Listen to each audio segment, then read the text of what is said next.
Well, it's a delight to be with you. I have to tell you, when I started the practice of law almost 50 years ago, I had no idea I would end up having the opportunity to work with the people of God day in and day out. And to tell you it's a blessing would be the understatement of all time. There wasn't even a course in nonprofit law, excuse me, let alone church law, when I graduated from law school.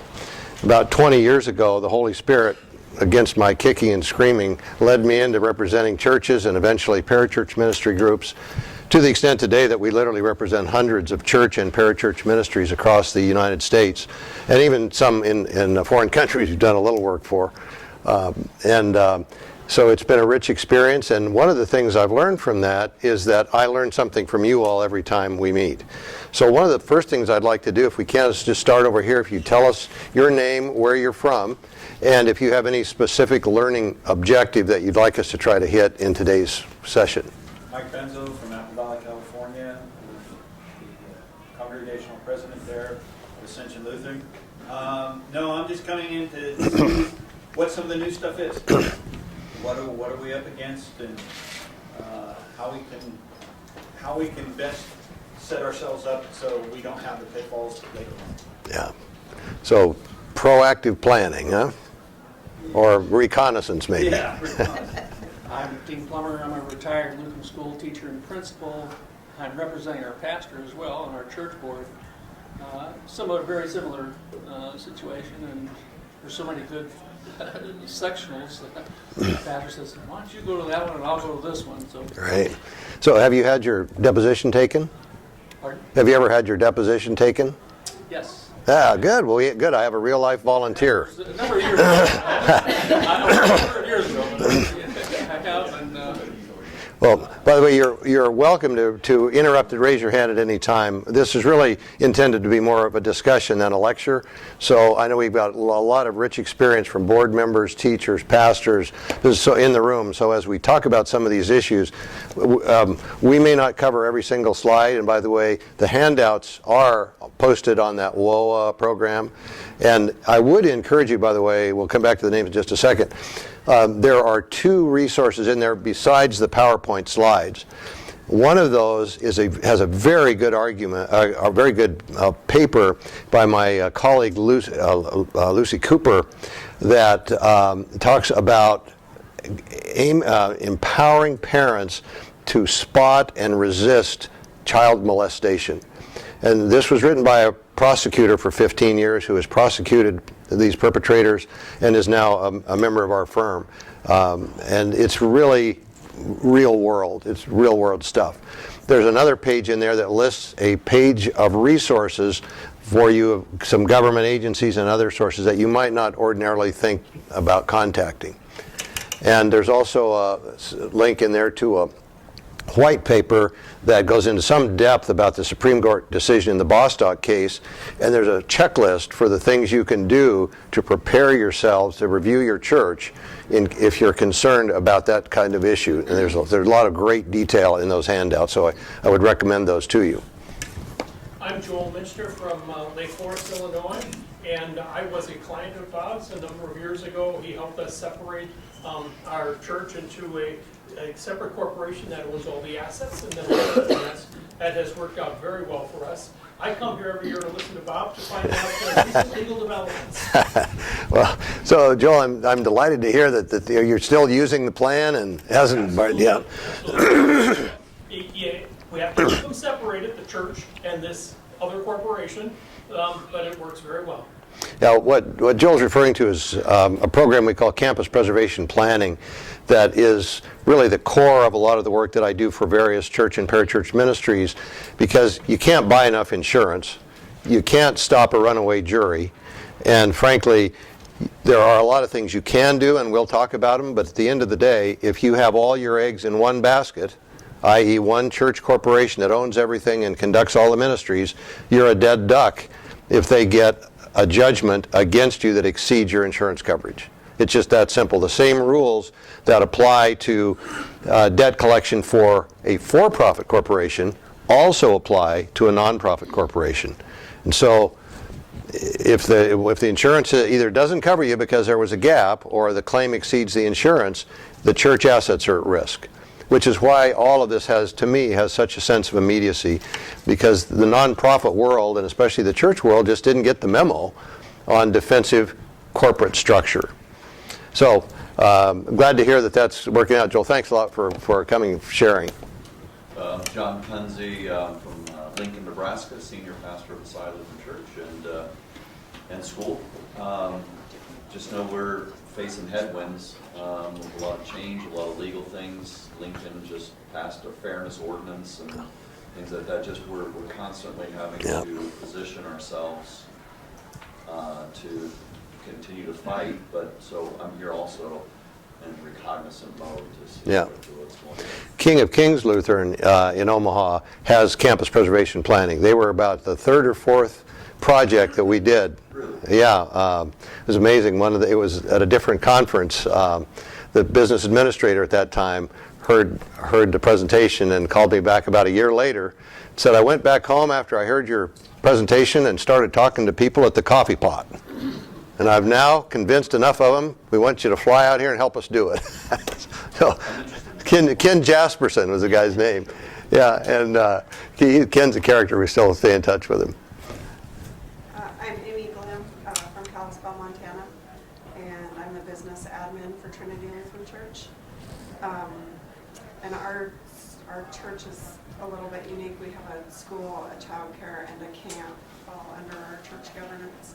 So there's a lot of opportunity for problems. Yeah, well, you're what we call in the legal business a train wreck waiting to happen. That's Yes. a legal term. Yes, and I think we just always operated on a smile and a handshake, and so I'm just here to see what we can do to better protect ourselves. We had a home in Big Fork for about 7 years, and my brother Tom and sister-in-law Katie run one of the realty companies there in Big Fork.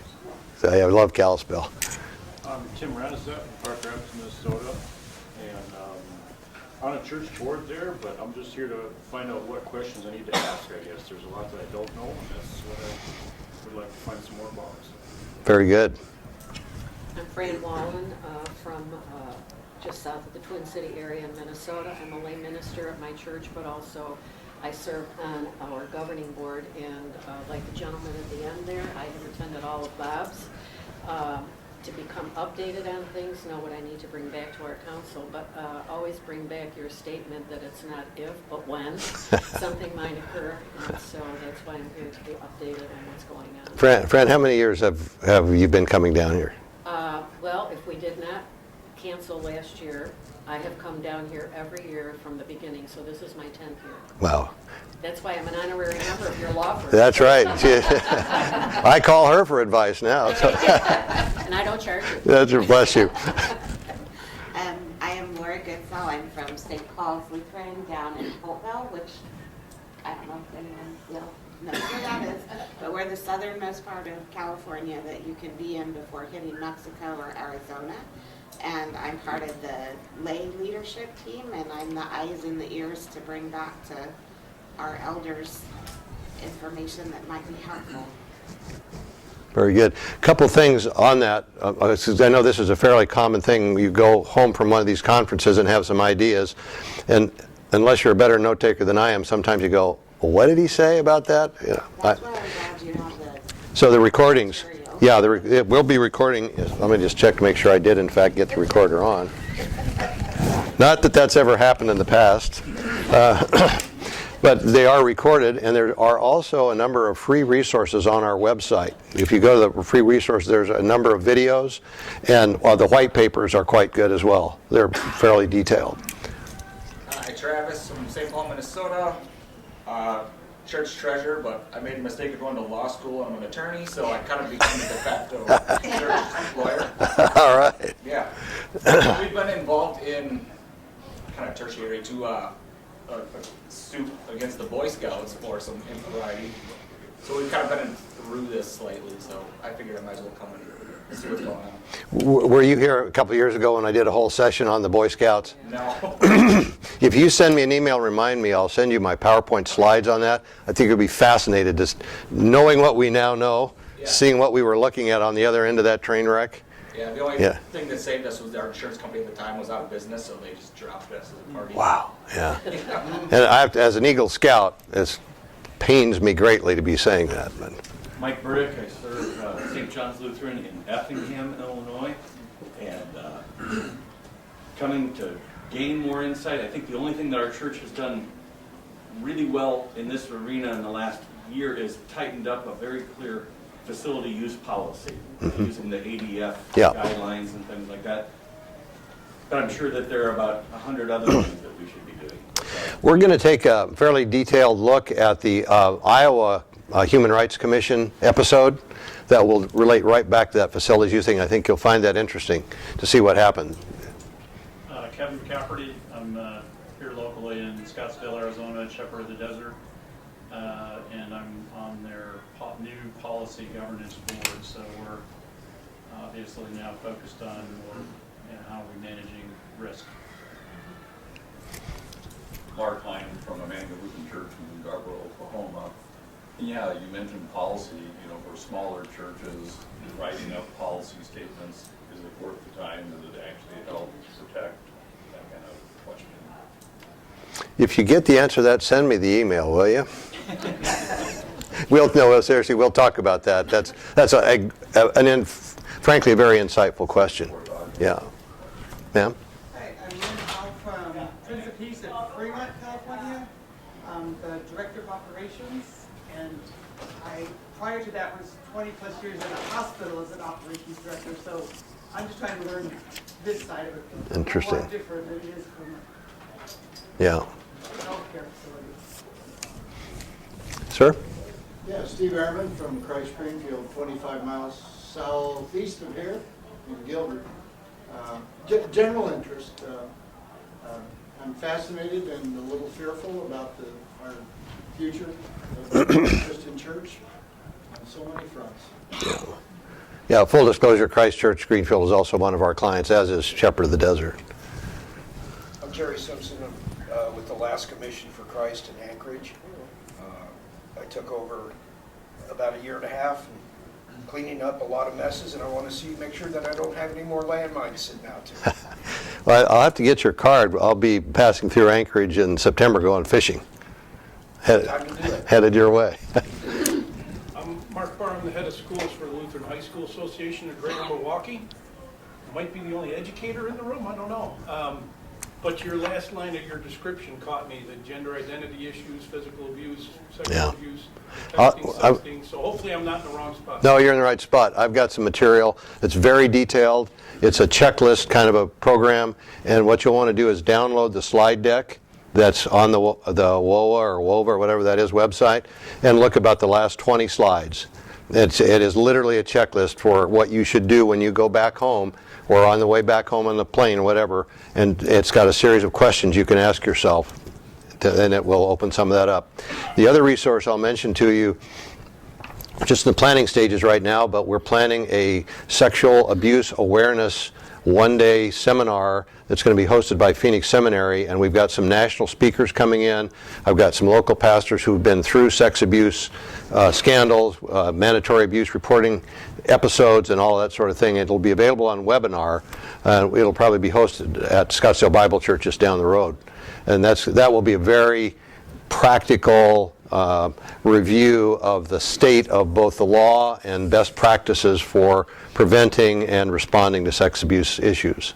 When do you plan to? We haven't set the date yet, but we're hoping it'll be between October 15th and November 15th. And my address is on the pamphlet. There's also cards on the way back out. If you'd like me to put your name on the list to be updated on that, just shoot me an email and say, hey, please add me to the sex abuse awareness seminar mail list. We'll make sure you get the information. Yeah, Carl Franke from Fort Wayne, Indiana. I am not a spy. I retired from a large church with schools there 11 years ago, and I've been doing intentional interim or transitional ministry for the last 11 years. So a lot of different situations I find myself in, a lot of different legal and other kinds of issues. Yeah. Are you associated with Brotherhood Mutual in any way? Or? Yeah. Yeah, I thought I've been back to visit your headquarters. Okay. Ma'am? I'm Kathy Troido, and my husband is a pastor in Ames, Iowa. And I don't know if you're familiar with Ames, Iowa, but it's a hotbed right now for so very much. And I feel like even what happens in Ames is going to filter through the state as far as what's happening in our schools. And my husband is not shy about preaching the truth, on especially on gender issues and things. In fact, he's teaching a seminar this afternoon on the transgender issues and things surrounding it.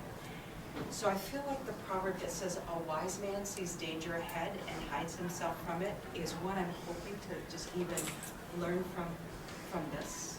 Actually, the proverb in the new Plain English version is, a wise man sees trouble ahead and calls his attorney. Hi, Dick Barnzini, not a clergy.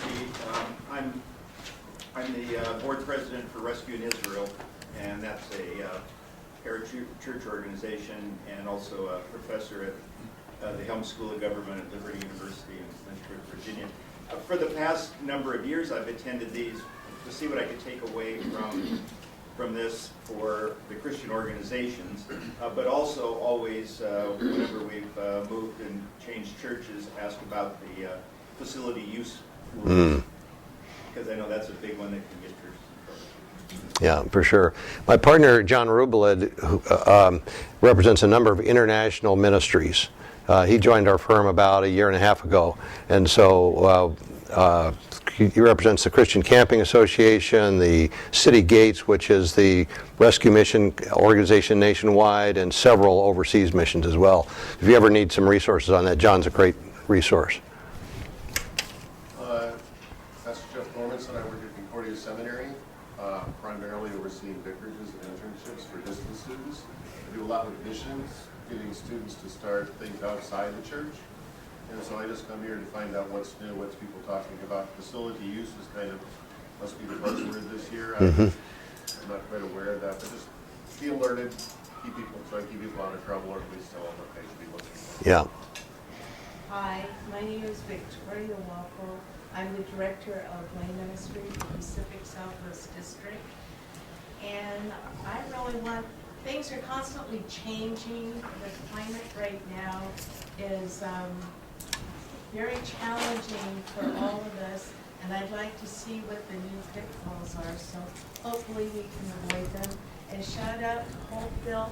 I didn't realize you were in PSW, so I'll talk to you.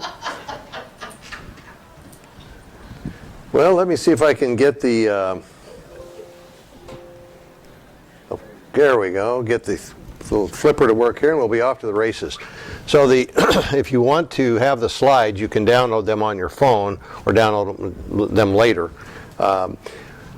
First thing I want to do is give you a brief overview of the historical constitutional principles and how they're currently being applied by our Supreme Court, because when we talk about worldview, the worldview behind our Constitution as it was originally drafted and the worldview impact of the current more, let's call them the woke thinkers, are diametrically opposed. And it's no wonder that our Supreme Court and our legal system is in a state of chaos, because it reminds me of the old Hindu proverb about the 6 blind Hindus going down the trail. Anybody heard that one? They're all blind and they're walking hand in hand, and they suddenly come into an obstacle, and they trying to figure out how to get around this, so they split up and they all feel their way around the obstacle, and then they come back and meet and give a report. And one of them says, this obstacle is really not a problem. It's just a big long tube, and it smells like peanuts. Well, and the next guy says, oh no, it's huge. It's a big wall, and it's rough and hairy. And it goes on, and finally the last guy comes around and he says, well, I don't think it's that big of a problem. There's just a little tiny tail hanging out the end, but it doesn't smell like peanuts. So we're not looking at the problem from this with the same lens in many cases, and when that happens, you get a clash of ideologies. So we'll talk about the originalist point of view from our Supreme Court justices, whether or not it's a living document, and about our essential Supreme Court, a constitutional protections. We'll take a look at how these worldviews are expressed in the clash of religions when we get sex versus religion. Anytime you see a case get to the United States Supreme Court, it means that two important principles have collided. And so the court has to try to figure out which of two goods or which of two harms can prevail. And that's what we're facing here with the great desire to have complete freedom of sexual rights versus the protection for religion. We'll dig into the Iowa Civil Rights Commission history. I went back to my slides from 2018 when that thing really burst wide open. It was very interesting now to look at it almost 5 years later and to see what's gone on. And I think you'll find that interesting too. I've also got the rest of the story on the Colorado cake baker, Jack Phillips, Barronelle Stutzman, the florist from Washington, and the brush and nib case, which happened right here in the city of Phoenix. I actually represented Barronelle Stutzman, the florist, in a part of her cases. So the rest of that story I think you'll find interesting. Then we'll fly over to what in my mind is the most critical arguments before the Supreme Court currently in the area of church autonomy. And that's another way of expressing our constitution when our constitutional rights clash with some attempt of the government to regulate behavior. Finally, the part my wife says, you know, you really shouldn't be so negative, but it's the issues to monitor, the potentially catastrophic trends that are out there and that we need to be aware of if we're going to be good shepherds. And A on the list is cyber liability. This is hitting our whole society, but it's hitting churches and nonprofit organizations like a freight train. And you're going to see some dramatic premium increases in the next few years. And one of the other handouts it's been posted is a list of 10 suggestions for best practices in protection from cyber liability threats. We'll talk a little bit about violent incidents, texting and transporting people, huge source of catastrophic loss for churches, and vulnerable persons in abuse, the mandatory sex reporting laws, and what the insurance carriers are calling the social inflation impact on judgments and settlements in sex abuse claims. So the Constitution is where this all starts for us. And the first most important principle is stated in the first statement in the Bill of Rights. Congress shall make no law respecting the establishment of religion. You put that in a historical context, the people who came to this country fleeing Europe had been greatly abused by the monarchs, and their freedom of religion, there was no freedom of religion in most of Europe at that time. So they said this is really important. Congress shall make no law respecting the establishment of religion. That part of the Bill of Rights is called the Establishment Clause.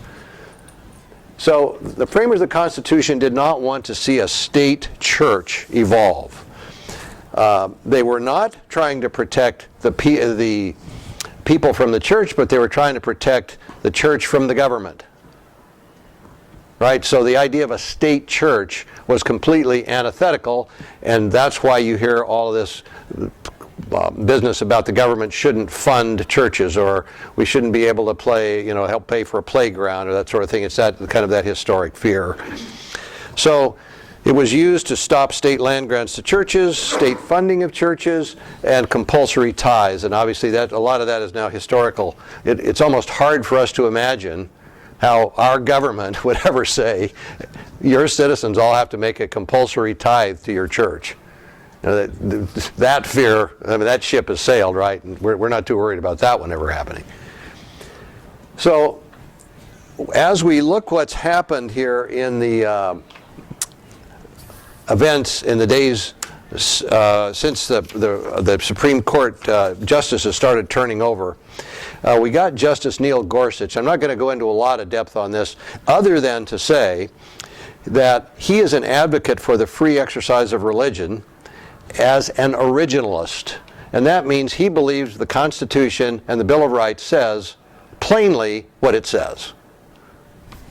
If it's the sentence that says, you shall go up, it doesn't mean maybe, it doesn't mean sideways, it means you shall go up. Whereas the more contemporary or more liberal folks want to say, you know, this has got to be a living document. It has to be reinterpreted in every generation. And the new changes in the things, changes like the internet, for example, which wasn't present when the original Constitution was drafted, causes us to have to take a different view of that document when we try to deal with it. And they've used this kind of evolving ideology to create, in effect, new rights, which historically was the province of Congress. If a new right to privacy, for example, was going to come into play under our constitutional system, that was to come from the legislature, be approved by the president, not a new rule created by the courts. So this judicial activism is a huge issue in the troubles that we are seeing today, is because Congress has basically frozen. You know, Obama really leaned on that one when he issued a record number of executive orders because he couldn't get anything through Congress. Of course, Trump had his heyday with it too, and Biden's doing the same. They're just saying, well, if the legislature won't do it, we'll either do it by executive order, and some of the more activist judges are doing the same thing, saying, well, if Congress isn't going to deal with gay rights, gay marriage, we'll just legislate it ourselves. Now, they'll never call it legislation. They'll call it just a reinterpretation of the Constitution. And that's how we get from 10 years ago prohibitions on gay marriage to it being allowed today, is because the Supreme Court said we're going to change the interpretation of this original document. Bring along Brett Kavanaugh. He was another conservative justice. So at the end of the day, as we sit here in 2022, we are actually in better shape than we were before those justices were put on there, because these guys tend to lean more towards the originalist and away from the aggressive invention of new rights. Now, not total, because the last Supreme Court decisions that have come down have gone a little bit back and forth. But overall, I would say my little meter of the anxiety meter for the Supreme Court is now in the center, slightly conservative. What we don't know, and why we're so concerned about the documentation at your guys' church levels, is because many of these, quote, rights that are created happen at the trial court level.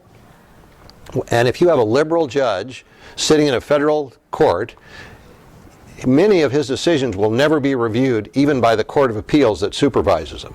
Plus, if you have a liberal set of judges on the Court of Appeals, they can, in effect, legislate new law for their appellate district. Only like 1 out of 10,000 cases ever gets to the United States Supreme Court. So it's not just as simple as looking at the Supreme Court to figure out which way the wind's blowing. You have to also look specifically at the courts in your appellate jurisdiction. The Ninth Circuit Court of Appeals, for example, is in California. Arizona's in that district. It's pretty liberal. So, religion and science, as we start trying to break into the worldviews and their clash, let's take a look at the civil rights commissions. And the reason these things are so important, and why it's so hard almost to even figure out what the law is because your city government, your county government, your state government, or the federal government are all free to pass some sort of either public accommodation law or civil rights protection law. We'll break this one down a little bit and go into to show you what happened in Iowa as sort of a case study. There's no question about it. This is the front lines of the fight on the culture wars. And the key part of this is, what is a protected class? The essence of these laws is to say that if you have a, quote, protected class, that you cannot discriminate against a member of that protected class in any of the list of public accommodations. That originated when Lyndon Johnson was trying to get the Civil Rights Act of 1964 through Congress. In order to get the Southern votes, he had to cut a pretty fine deal. So there were only 4 classes, and it was basically race, color, creed, and religion, Those were the original 4 categories as a protected class, and it only applied to interstate commerce. It did not apply to churches. It did not apply to country clubs or private accommodations. So that was the way the white senators could go back and since in Mississippi and say to their country club, don't worry about it. The only place this law applies is if you're on a bus on an interstate highway at a restaurant serving interstate commerce. If you're on a back road, that restaurant was not covered. If you're in a hotel not on that road, you're not covered. But if you're in a hotel on an interstate highway, you're covered. So that was the compromise that got us the Civil Rights Act of 1964 and the essence of the original protected class public accommodations issue. Heart of the issue is, what's a public accommodation? So one might think, well, is a church a public accommodation? We know for sure a hotel would be, because we, A, are open to the public, and B, we try to make a profit. Those are the 2 essential elements of a public accommodation. So if you, and let me put this in the marriage context, let's say you are a church and you decide, as one of my church clients did, they wanted to build a wedding chapel. So they had this wedding chapel out in the North 40, and I said to him, so who can use your wedding chapel? the priest said to me, anyone with a pulse and $250. I mean, and really, that was his answer. I said, so Wiccans, not a problem? Presbyterians, maybe even an evil Baptist? He said, absolutely, all comers. We're reaching out to the community. Do you think we have a public accommodation? You bet. Charging, trying to make a profit on it, and open to anybody. Which means that the next day, if a transgender person wanders in and says, we'd like to have our transgender coming out party next Tuesday, and they say, I'm sorry, we didn't mean exactly everybody, we didn't mean transgenders. Boom, lawsuit. That will be typed up, sued within a week. So if you're on the other end of that little culture deal, I have a client that is very conservative church. They will allow you to get married in their church on Sunday morning in the worship service if both parties are a member of the church, have completed 5 hours of mandatory counseling, and been interviewed by the pastor and approved. You think that one's a public accommodation? No way. It's part of their religious sacrament. Right? So the question is, where do you fall on that line? And that's what makes these questions so hard to answer. In Hawaii, there is no exemption for churches. Churches are public accommodations by definition. That's not true in most of the other states, but it is true in Hawaii. There's no exception. If you could just back up for protected class, how did they define that, and how do we define it today? Could you talk so we can all? I'm sorry, I just was curious to know how they define protected class and how we define it today. How they came up with a definition for that. Let me finish one thought, and I'll tell you she's not a plant, folks. You're going to love the next slide. So public accommodation under Iowa Code Section 216.71 is furnish accommodations, advantages, facilities, services, or privileges. Can you imagine anything more ambiguous than that? I mean, that'd be dog groomer to you name it, right? There's a chart, and it's actually, I think there's 12 of these classes now, where they start out with being 4. And if you're the city of Phoenix, you might have 10. If you're Maricopa County, you might have 8 classes. If you're Hawaii, you might have 14 classes. So it's up to the legislative body to decide what goes in. In Iowa, it's age, color, creed, familial status, gender identity, marital status, mental disability, national origin, physical disability, race, religion, no retaliation, sex, or sexual orientation. Is anybody's head starting to hurt like mine does, trying to figure that one out? That means it's pretty broad. We've darn near protected everybody. Now, let me just say though one thing. Did you hear religion in there? Yeah. Well, you're religious, aren't you? So this public accommodation business also protects you. If the, let's just say the Satanists had their ceremonial chapel, and you wanted to have your wedding in it, and they won't let you because you're a Presbyterian, or a Lutheran, you've got a lawsuit against them. Didn't see that one coming, huh? So that's the rest of the categories. In Iowa, it's even more complex because it's not just enough to ask what's the protected class. You have to ask, why are you asking? Because it's different for employment than it might be for credit being issued, for loans. So education, public accommodation, housing, employment, they're all treated or can be treated differently. Is retaliation whistleblowing? Yes. Yeah. Yep. So in Iowa, it covers insurance, credit, jury selection, foster care, adoption, and education. Wait a minute. Bob, I thought you said it was public accommodations. How's serving a jury a public accommodation? Well, it is in Iowa because their legislature said so. So it starts with public accommodation, but depending on the language of the local law, it may include all kinds of other things like failure to issue an insurance policy, failure to make a loan, some sort of bias in jury selection, foster care. If you have a foster care agency that wants to set criteria to place the kids, let's say, in Christian homes, you might have a problem in Iowa, unless you qualify under an exception. Education, adoption, on it goes. So, illegal discrimination, protection of members of protected class, any agent or employee of one who controls a public accommodation. And here's the part that to directly or indirectly advertise or indicate that the patronage of persons of any particular sexual orientation, gender identity is unwelcome, objectionable, not accepted or solicited.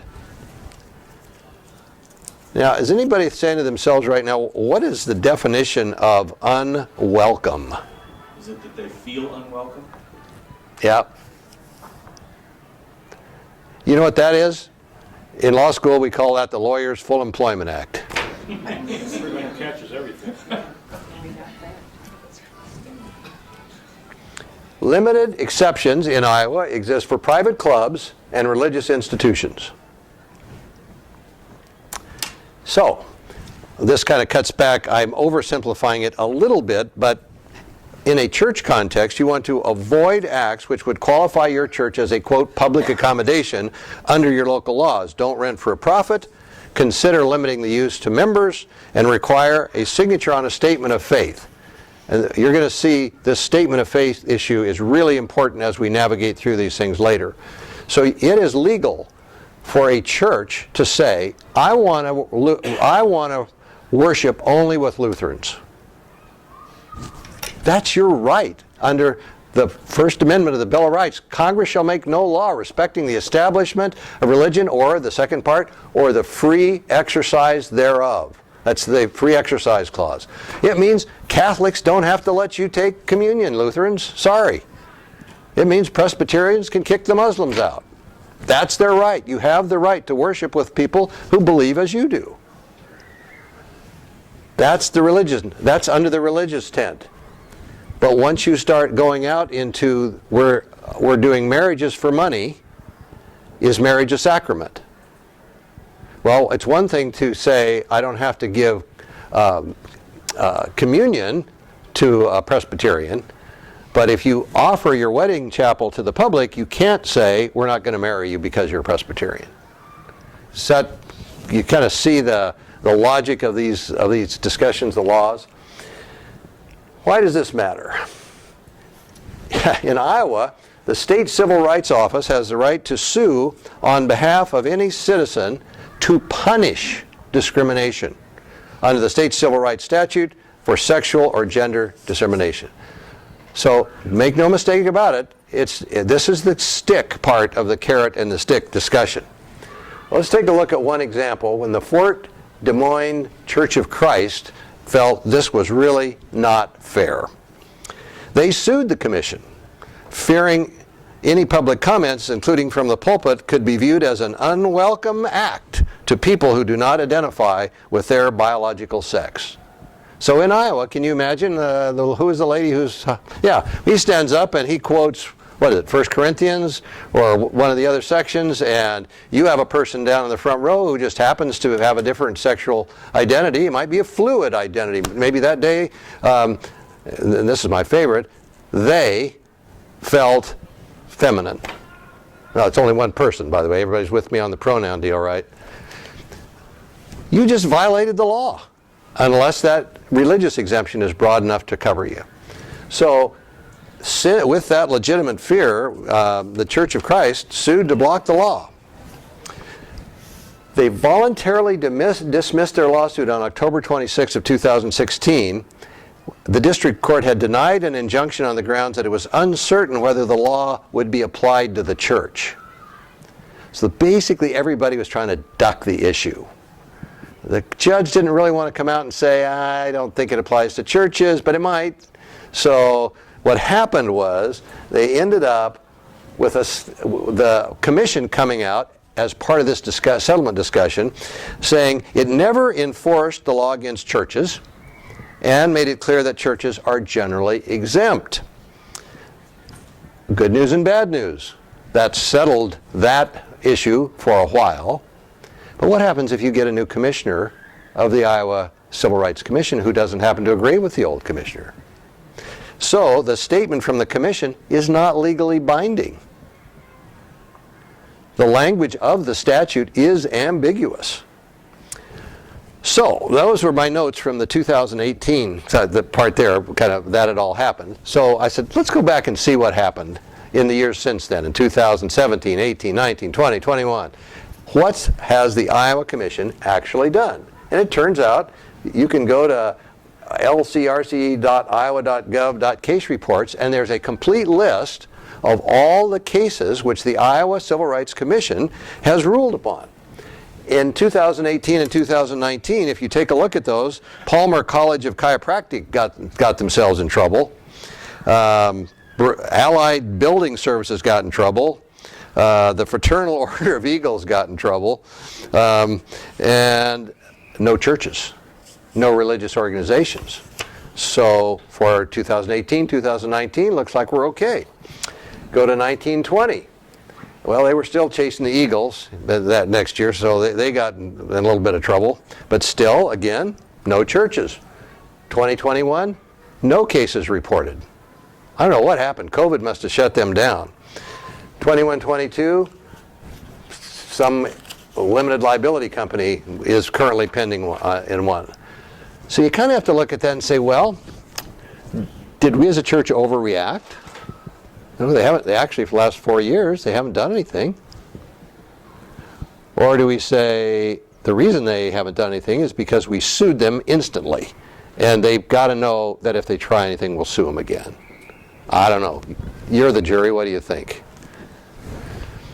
It raises the importance, in my mind, of your involvement in your local politics and in your local Human Rights Commission's issues. If you see something that makes the hair stand up on the back of your neck that's just not right, you can't just go home and pet the dog and forget about it.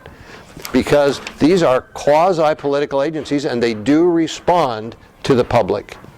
So, to me, the sort of the takeaway on all that was, well, we dodged a bullet in Iowa so far, because that law was so broad, designed to punish, that we could have had some major trouble there. It was especially true because basically the Lambda Legal, which is the legal arm of the lesbian community, basically said, and this is what I find particularly chilling, the One Iowa, the state's largest organization advocating for LGBTQ rights, comment on that lawsuit was, as a church, they can believe whatever they want. In their bona fide religious activities, they're exempt. Stay in the cabin, in other words. What you do on Sunday morning, 10 to noon, go for it. Step outside, we own you. They cannot, however, break the law when providing public accommodations. So that's what Lambda Legal thinks the law is. Whatever you do on Sunday morning is fine. But you step outside that, we call it the cabin, then you may have trouble. So let's take a quick look at the rest of the story with Jack Phillips, the cake baker. The quick story there was Jack had two kinds of cakes he sold. One were custom ones where Jack's a real artist. I've met Jack. He's a nice guy. He will design a custom cake for you, and he really puts his heart and soul in it. Or you can walk in and buy any cake that he's got off the shelf. Gay couple comes in, says to Jack, who's a devout evangelical Christian, I want you to design a cake for us. Jack says, I'm sorry, that would be against my personal religious beliefs. I will, however, sell you any of the cakes off my shelf. This ends up before the Civil Rights Commission in the state of Colorado that was so biased. I mean, you'd have to read the transcript to believe how biased these guys were against Jack Phillips, that when it got to the United States Supreme Court, the U.S. Supreme Court took the case and openly chastised the Civil Rights Commission for, literally, I should get the quotes, but they basically said, what's wrong with you people? You're supposed to be a neutral adjudicatory body, and you have clearly prejudiced yourselves against this guy, and so they ruled for Jack. Thought, whew, well, and they also held Jack's belief was sincerely held, and to do otherwise would be compelled speech, which means you can't compel a Christian to speak, for example, in favor of the Muslims, essentially. So currently, however, and here's the bad news, Jack won the first U.S. Supreme Court due to the outrageous action of the Human Rights Committee. He stopped doing wedding cakes. Okay, so right there, commerce has been chilled, and any Christian who wanted their own custom cake done can't get them from Jack anymore because he's afraid to do them. However, he was then sued by a transgender lawyer for refusing to make a cake to celebrate the lawyer's transition from male to female. That case then went to the Colorado State Court where Jack lost. That case is now on appeal to the Colorado Supreme Court. Jack's been in litigation for almost 10 years. Now, the Alliance Defending Freedom, if you want an organization to consider supporting, I would recommend them to you. They have been very active in supporting Jack throughout this. Otherwise, he'd have been out of business. He couldn't afford the legal fees. So, pray for Jack. That case is still ongoing. Florist case in Washington, Baronelle Stutzman, wonderful lady. At the time all this started, I think she was about 68. She had a guy working for her, I can't remember his name, let's call him Jim. Jim had worked for her for like 5 years. Gay man. She did not discriminate against gays. One of her customers, for whom she'd done work for years, who was gay, came in one day and said, Baronelle, I want to share my great news with you. I'm marrying John. We want you to do our wedding cake. She gives him a hug and says, Jim, you know that's against my religion. I can't do a cake for the flowers for a gay wedding. Well, the guy who had been her customer for 10 years said, well, okay, whatever. He wasn't that upset. But he goes home and tells his lover, who has a fit, dumps it on social media. Somebody in the Attorney General's office picks it up off of social media and files a civil rights complaint against Baronelle. She lost the case in the Washington trial court. She lost the case for the Washington Supreme Court, appealed it to the United States Supreme Court, which took certiorari and said, bad dogs, you guys didn't follow the law, sent it back to the state of Washington Supreme Court for retrial. Washington Supreme Court said, pretty much, screw you, Supreme Court, and ruled exactly the same way. At which point, Baronelle, who by this point is in her early 70s, said, I've had it. They negotiated a settlement.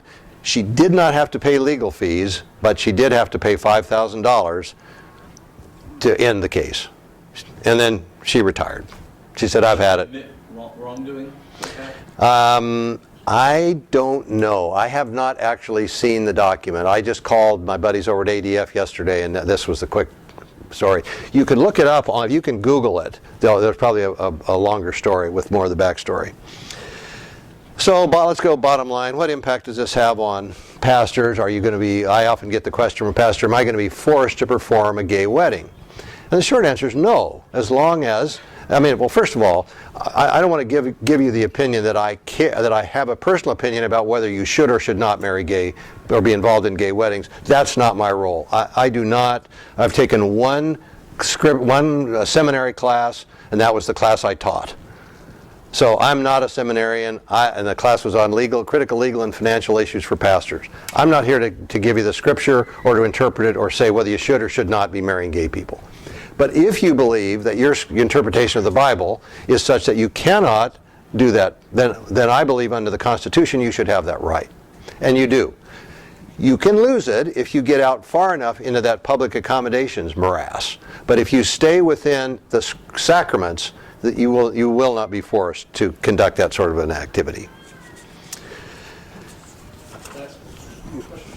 So with that, and I don't want to get too far down in the weeds, but as many churches, and I'd say Messiah where I'm at is included, we do a lot of weddings for non-members Right. in the community, and a lot of those people end up being a part of our Messiah family after engaging with Sure. us for that time frame. But I guess you could probably make the argument that it's a public, we do it for non-members. You don't, membership is not required at Messiah to get married. Not even Christian. Being a Christian is required as we get to know this. Yeah.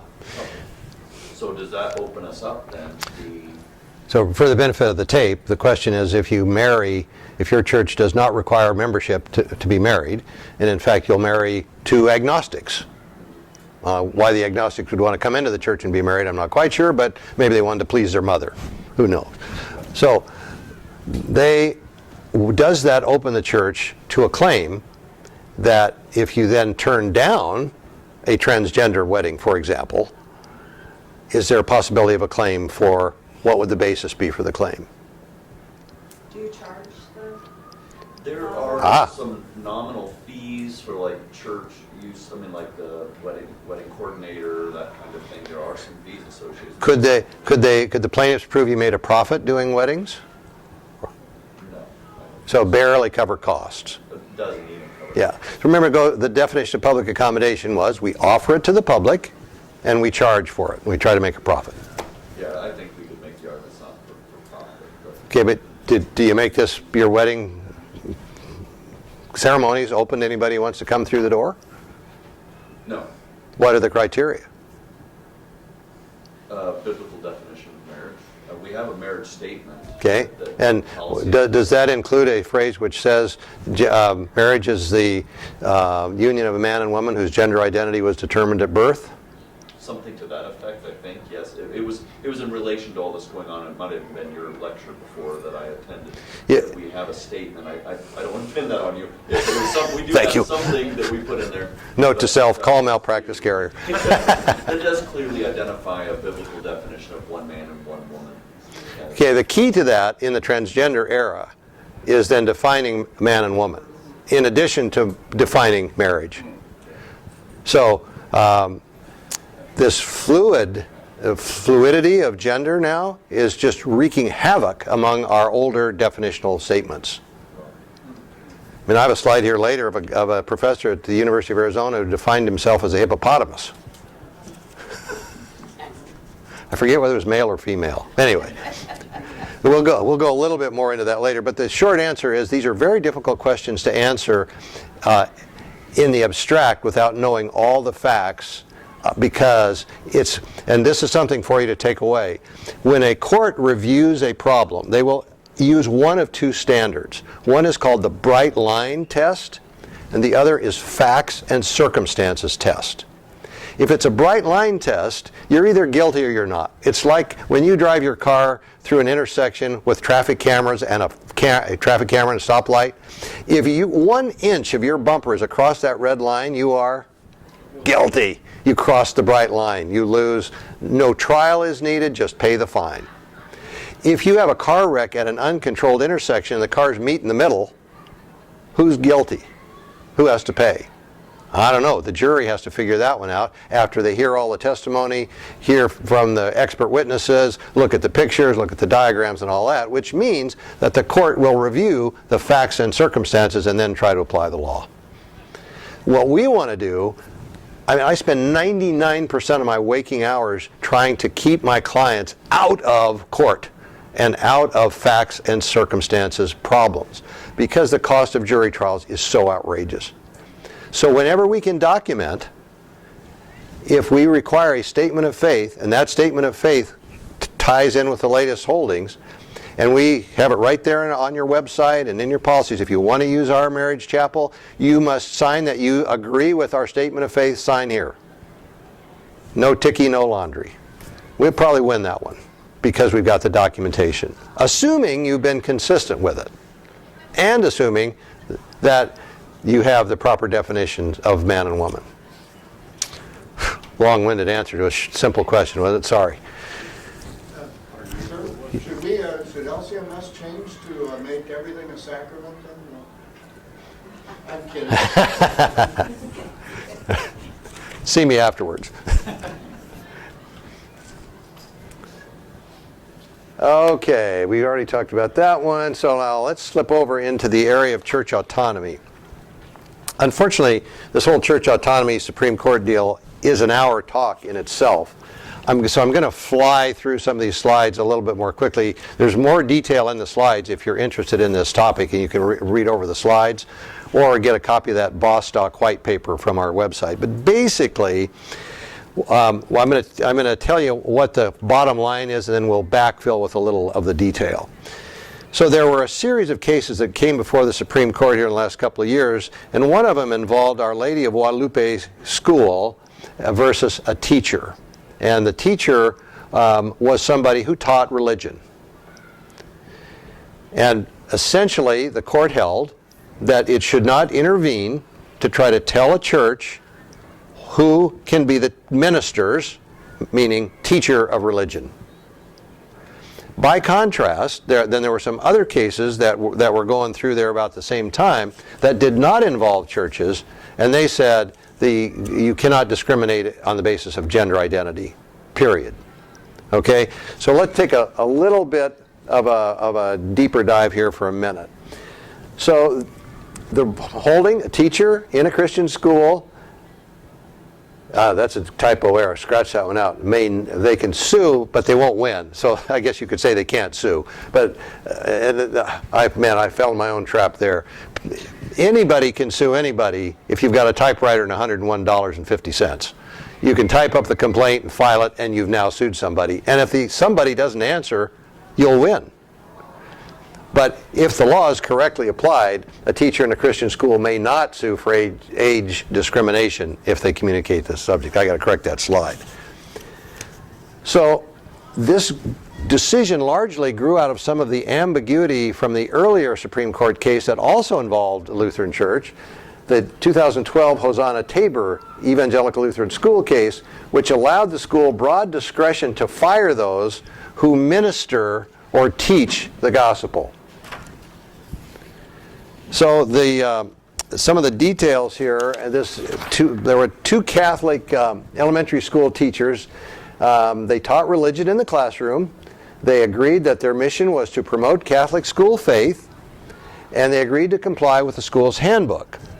All of these are important facts, because somebody's out there thinking to himself, well, wait a minute, what if this was the janitor? And the janitor doesn't teach anybody. Do we have to hire a transgender for the sake of discussion? Or if you're a Lutheran church, do you have to hire a Presbyterian janitor? Well, you have the right as a religion to determine who will communicate your faith to the next generation. And so even though this Agnes Morrissey claimed she'd been discharged for a younger teacher in violation of the Age Discrimination Act, that she did not have the right to make that claim, and the court dismissed it. The other one that was related was Kristen Beal, who said she was discharged after she requested a leave of absence due to breast cancer. And she actually won the case in the trial court because she was a sympathetic plaintiff. But when it got to the Supreme Court said, nope, the school has the right to determine who are ministers and who teach it. The legal discussion is all in the details. they didn't give us an exact definition of what a minister is. And so the janitor question is still an open question.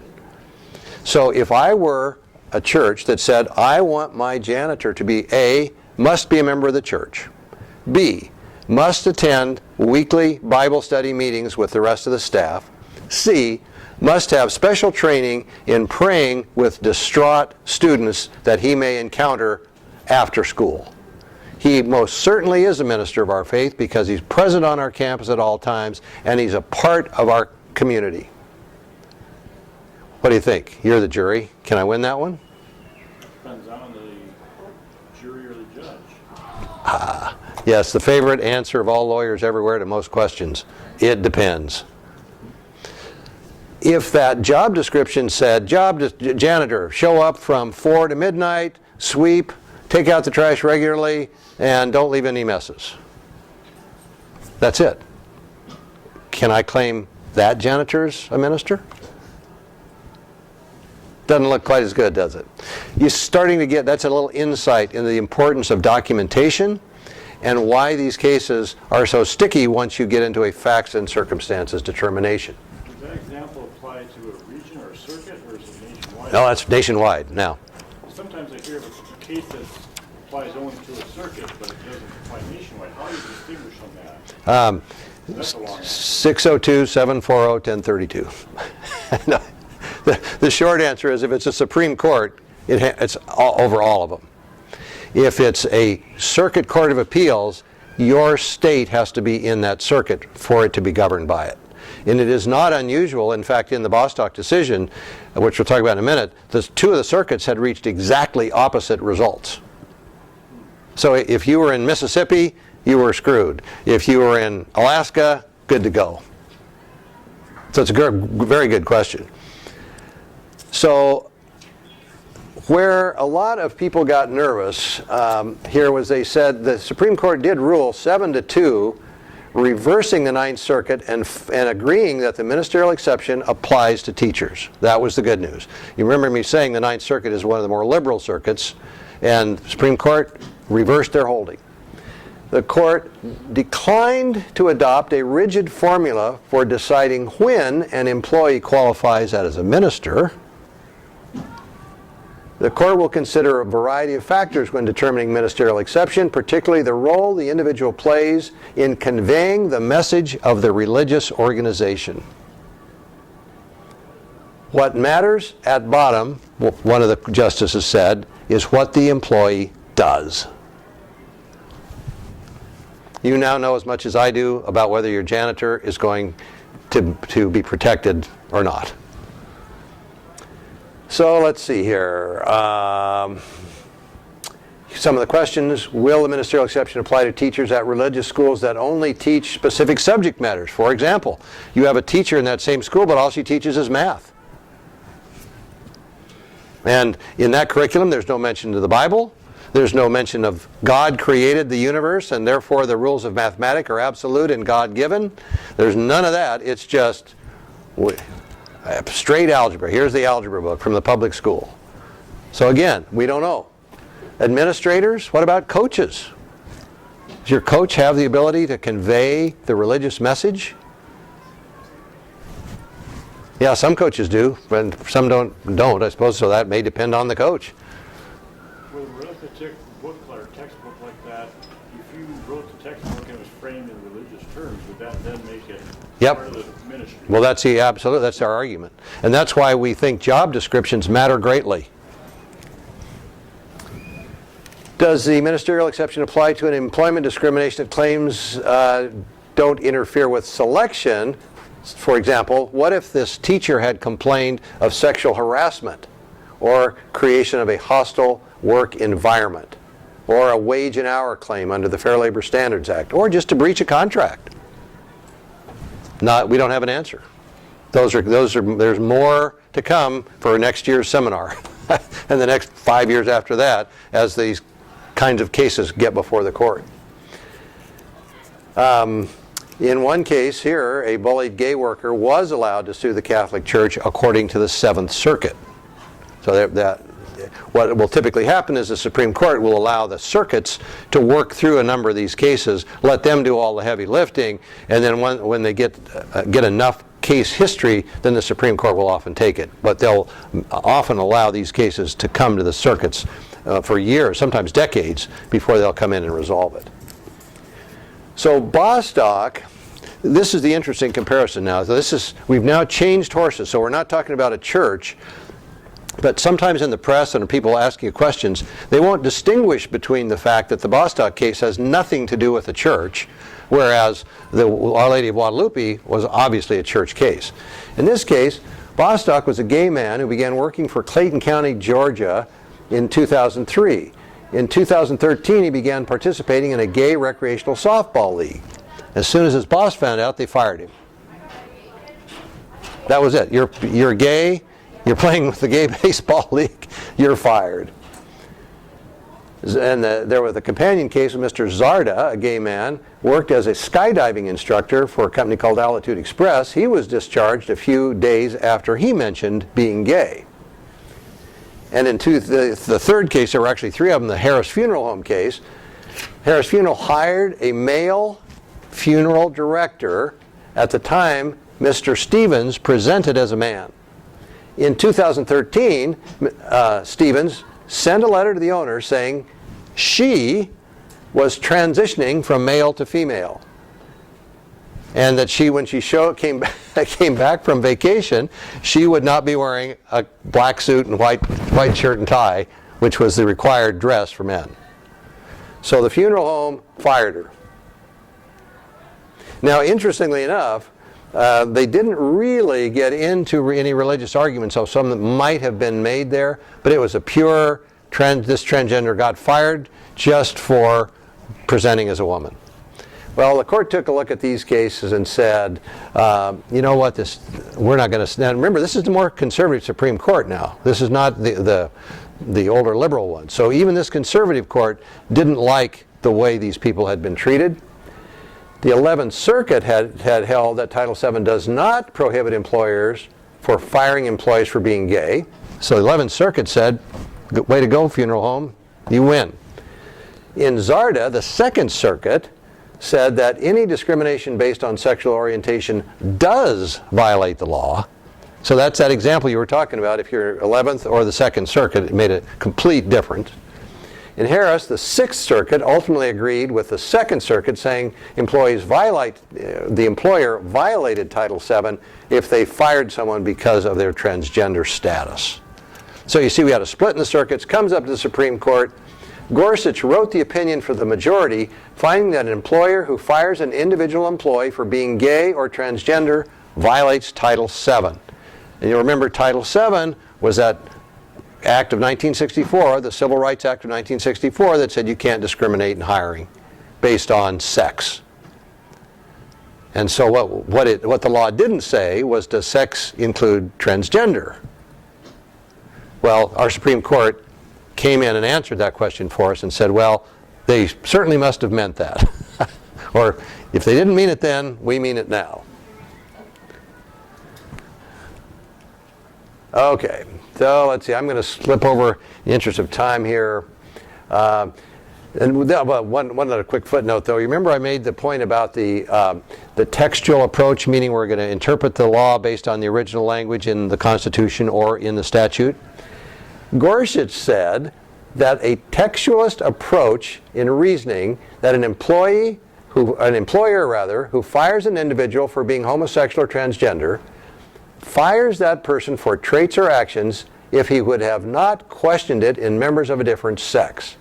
So he's basically saying if there's sex involved in any way, it's covered by Title VII. And this was our conservative, originalist, contextualist judge who put the torpedo in that one. Now, lots of gray area left after those because the court said, we do not purport to address behaviors in locker rooms or anything else of this kind. So we're not saying that a transgender person has the right to be in either bathroom. We're simply not saying. So that's still an open question. They did say, and this gave us some hope, that both Hosanna Tabor and the federal RFRA, that's the Religious Freedom Restoration Act, are like a super law, and they should be given deference. So that gives us hope that RFRA will still be the final trump card. So because RFRA operates as a kind of super statute, displacing the normal operation of other federal laws, it might supersede Title VII's commands in appropriate cases. And interestingly, none of these people in these cases had raised any religious argument. So it was all about employment. Now, and this was the final quote. To discriminate on these grounds of homosexuality and transgender status requires an employee to intentionally treat individual employers differently because of their sex. So that's the bottom line holding. I didn't quote it here because we're kind of running out of time, but if you want to see some interesting reading, go online and get Justice Alito's dissenting opinion. He was said, I am so embarrassed at the decision that the majority wrote that I thought of wearing a bag over my head when I came to court today. When they're deciding some of these cases, do they ever, especially where we have these terms, does any of the courts ever say, this is how we're defining sex, this is gender, this is science? I mean, do they ever take the time to do that, or do they just continue to leave us in the dark? Remember I said any case that gets to the Supreme Court is a clash of two social goods or two social evils. So what they tend to do is give you a series of factors, which leaves the door open for them, or for the lower courts, to hear the facts and circumstances, apply these factors, and then make the decision. Judges don't like to define anything because then they have to follow that definition later on if they don't want to. So. Yeah, and I'll tell you, it's a very tricky business, defining terms. A lot of times they'll rule on not the merits of the issue, but the details of the case, whether it was, all right, we're ruling this way, not because we're ruling on the actual issue, that's going to come up later, but because it was prosecuted in this way. Yeah, it's called equity. They love to have the equity, the fairness in the situation to prevail if possible. So here's some practical advice. Have employees read inside their job description, have a good HR manual, have a good statement of faith, and conduct reviews that assess the job performance against the job description. Look in our handout material. That post-Bostock checklist is very good and very detailed. Require the employee to review the statement of faith of the organization and certify their agreement with it. And, oh yeah, here it is. Alito or Scalia said, look, this court did not interpret anything. They legislated. Let's see here. Let me get on to why is this concern for Christians? Well, our beliefs alone about homosexuality and gender will be found to be discriminatory under some of the laws, under some of our cases, so that's a little troubling.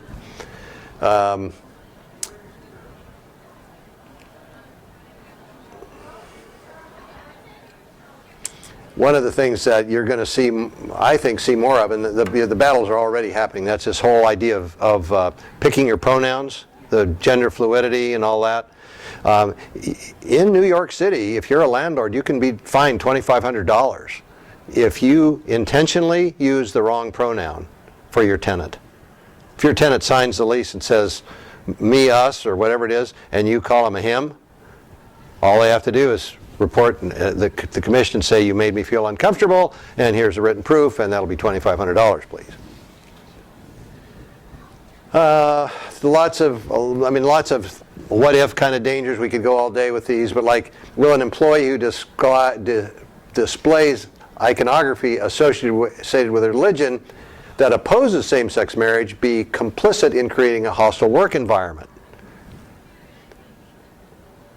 How do we expect workplaces and schools to enforce the use of gender-neutral pronouns? Yeah, on that last point, I think they can enforce that because they accept funds from the federal government. Yeah, if you accept funds from the federal government, that's the camel's nose gets in the tent. It's going to catch you there. Yeah, potentially trouble. I'm going to skip over the locked bathrooms and locker rooms, but this is a big issue in sports right now. I believe it was in Connecticut where the male said, "I'm now a female," and beat the female swimmers like 30 seconds or more. Now the world-class swimmer. Yeah. Yeah, I mean, the irony of this is we made huge progress under Title IX to give women the right and girls the right to compete in sports, and now with this, you take it all away. And in fact, endanger them to make them compete with these guys. It's crazy. Let's see here. I want to get to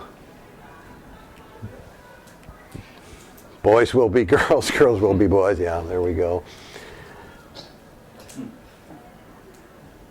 Let's see here. Yeah, this is my orangutan. This is my U of A professor. He did get fired, thank goodness, for other reasons.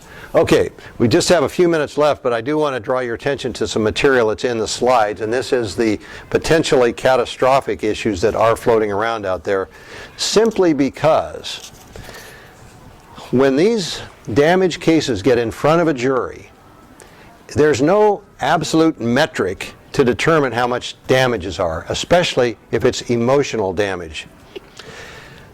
But come back to the cyber liability thing. When I started working on this issue about 4 or 5 years ago, the average cost of repairing one record contained by a person that's been hacked. So let's say your church had 50 records, 50 members, and you had their credit card numbers and their birth dates and that stuff. It would cost about $15 for the insurance company to come back in and repair that damage when this first started. The cost per record repair and damages today is, any guesses? $500. The magnitude of these claims has just got nuts. So let's take a look at cyber liability. I was at a meeting with the Diocese of Seattle, I believe it was, and they had been hacked. They had $250,000 in coverage on their cyber liability policy. As of the time we'd met with them, which was about a year later, they'd already lost $850,000.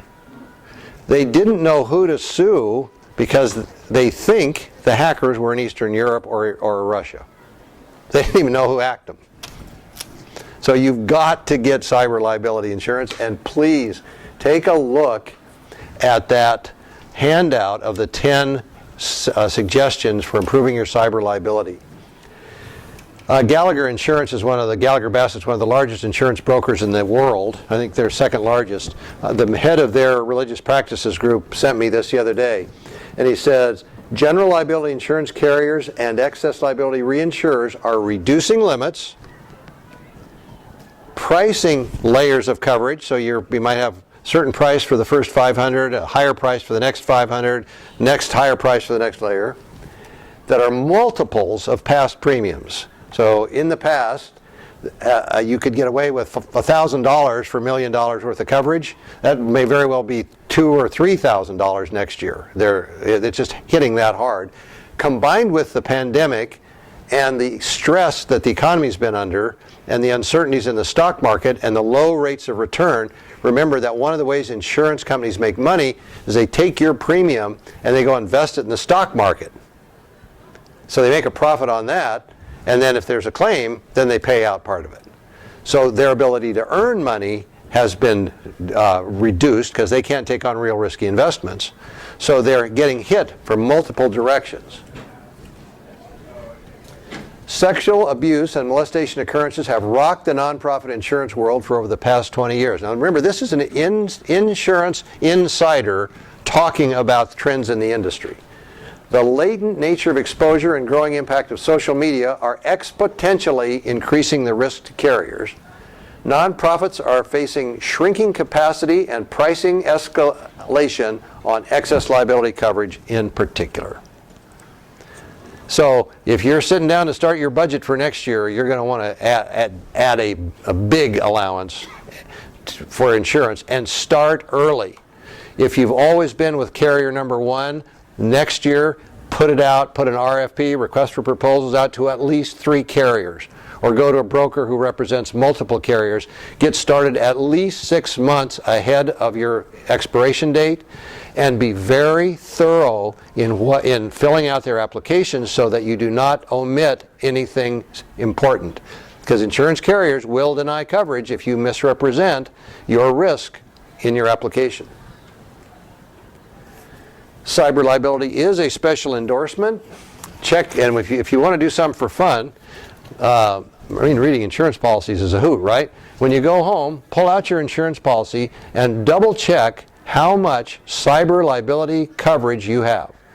You may have a $5 million GL or general liability policy, but on the endorsement for the cyber liability, it could be $50,000, $500,000, or $750,000, or maybe $1 million. And your brain said, no, I got a $5 million GL policy. The coverages aren't necessarily the same. Also, on sex abuse, check to make sure there are no sublimits. I know at least one of the major church carriers will give you $1 million general liability coverage, but sex claims are limited to $100,000. You have to read the policies and check those sublimits and check the endorsements. Violent incidents, same thing. If you have armed security or are thinking about adding armed security details, you will need special insurance coverage. Your standard GL policy doesn't cover it. Very disturbing trend from the Sandy Hook case. They sued the gun manufacturer, and I believe it was Remington. Yes. Remington settled for $80 million? $73 million? Well, the reason this is a worldview issue is because what's happening here is the courts are turning the plaintiff's lawsuit process into a loss distribution system. Instead of having to pay based on true fault, they have to pay because they're a deep pocket. It's the same thing with strict liability for automobile insurance. Like if you have a defective product, that car, the original case, was made in complete conformance with the rules and regulations of the time. There was no negligence in manufacturing it, which is also true with the gun owner. Those guns were not negligently manufactured. There was no true fault. The gun manufacturers didn't pull the trigger. I mean, if you go to Leviticus, their bull didn't ram, didn't cause the damage. So the biblical tradition of fault and hundreds of years of American jurisprudence is going out the window. In return, we have now a loss distribution system. Why do you care? What is a church if it's not a deep pocket? It means you may have done nothing wrong.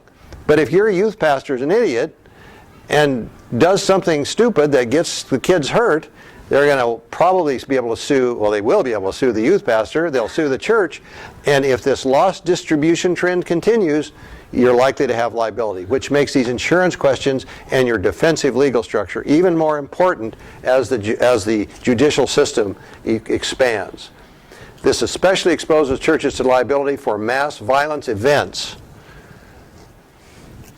Texting and transporting. If you go home, please check and see if you have a policy which prohibits your employees from texting while driving, and make it part of the training and be able to prove that anybody who did that was not doing it with your blessing, but in fact had been prohibited from doing it. And if you catch them doing it, warn them once and then fire them. There have already been cases where the employer, or it was actually a church, was held liable because the pastor was texting back to the secretary while driving and he ran into some people. Same thing for cell phones. I know this one's a lot harder to enforce, but if you're talking on a cell phone and you're not at least hands-free and you're in a wreck, your employer's probably liable. So this is another example of the loss distribution. Rather than making the poor schlup that got ran into while your guy was talking on the phone pay all the damages, it's going to be your church. Vulnerable persons. Now here, I had hoped, and unfortunately, you can see what happened during the last couple of years. This is an ad from a local Phoenix paper. Are you a victim of sexual abuse? Arizona, blah, blah, blah. I mean, there are plaintiffs' law firms actively going out and trying to find people who have been abused by the church. 1,000 churches are sued every month. Members sue, clergy sues, denominations sue local churches. Catholic churches paid out over $4 billion in sex abuse claims so far. Number one reason churches are sued, according to the last information I could find, was sex abuse of minors. 12% of the lawsuits filed related to sex abuse. And there is no statute of limitations Statute of limitations question.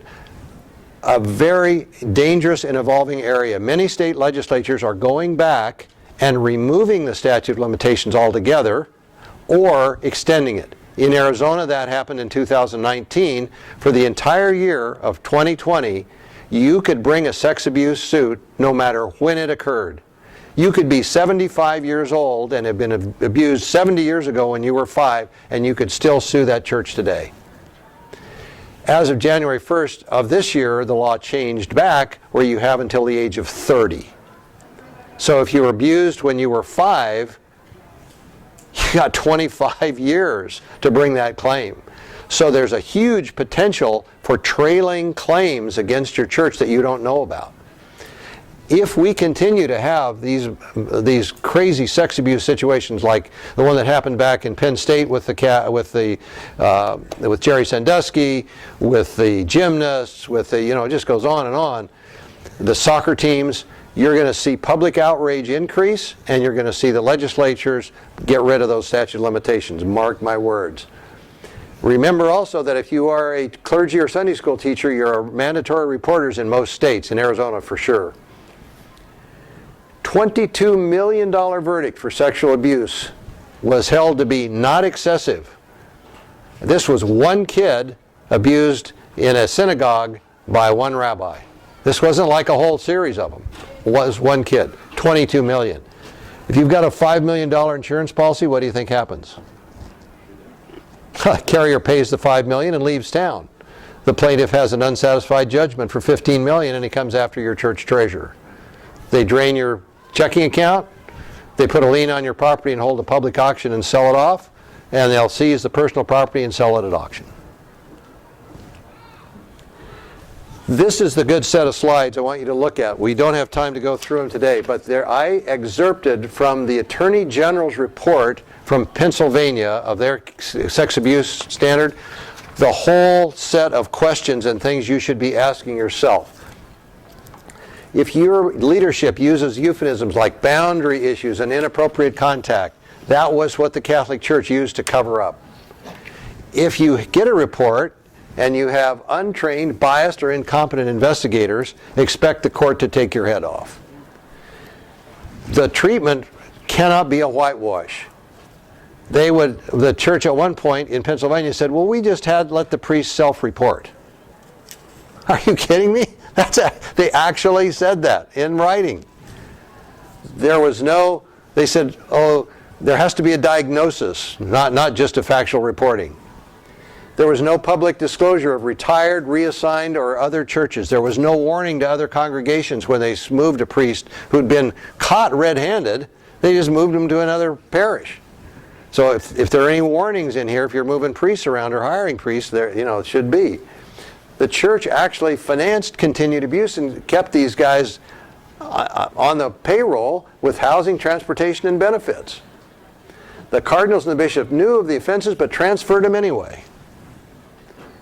So there's just a whole thing that goes on and on. So read through those, and if you have questions about it, I'll be happy to talk with you. We do have more material on it. The other one takeaway I want to give you, permanent retention of your insurance policy is now mandatory.